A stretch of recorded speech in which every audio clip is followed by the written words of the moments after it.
আজকে আমরা দেখব কিভাবে আপনারা ক্যানভা ইউজ করে যে কোনো লোগো ডিজাইন করবেন। তো ক্যানভাতে লোগো ডিজাইন করতে হলে আমরা canva.com যাব, দেন ক্রিয়েট এ ডিজাইন। আমরা চাইলে কাস্টম সাইজ ইউজ করতে পারবো, যেমন আমরা একটা সাইজ ইউজ করতে পারবো এখানে 450 থেকে 350, 450, 400 ইন্টু 350 আমাদের অনুযায়ী, অথবা আমরা ক্রিয়েট এ ডিজাইন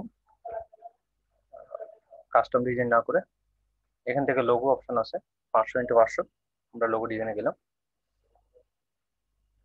এখান থেকে বিভিন্ন টেমপ্লেট আছে, আমরা চাইলে যে কোনো টেমপ্লেট চুজ করতে পারবো। দেখেন, আমরা এখান থেকে যে কোনো একটা লোগো টেমপ্লেট সিলেক্ট করি।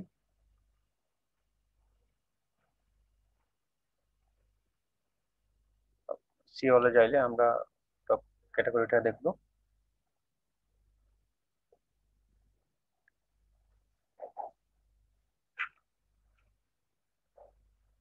মনে করেন আমরা এটা চুজ করি, অবশ্যই ফ্রি চুজ করতে হবে।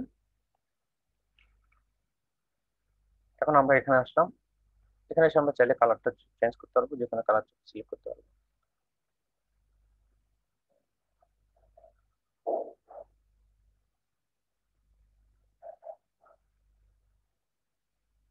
মনে করেন এটা হলো আমাদের কালার।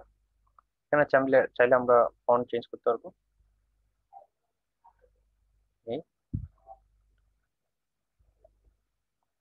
আর আমাদের জন্য আদার্স আরো অপশন আছে, যেমন আমরা আমরা চাইলে শুধুমাত্র এটার কালার চেঞ্জ করতে পারবো।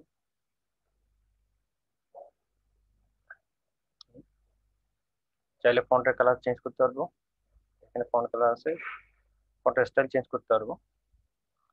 তো যখন আমরা স্যাটিসফাইড হয়ে যাব, দেন আমরা ডাউনলোড অপশনে যাব।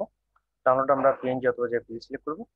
দেখেন এখানে কিন্তু আমরা ট্রান্সপারেন্ট ইউজ করতে পারবো না, ট্রান্সপারেন্ট ইউজ করতে হলে কিন্তু পেইড অপশন লাগবে।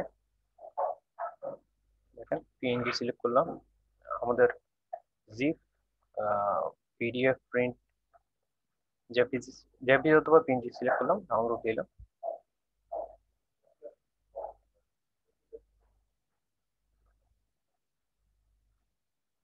এই এই হলো আমাদের লোগো।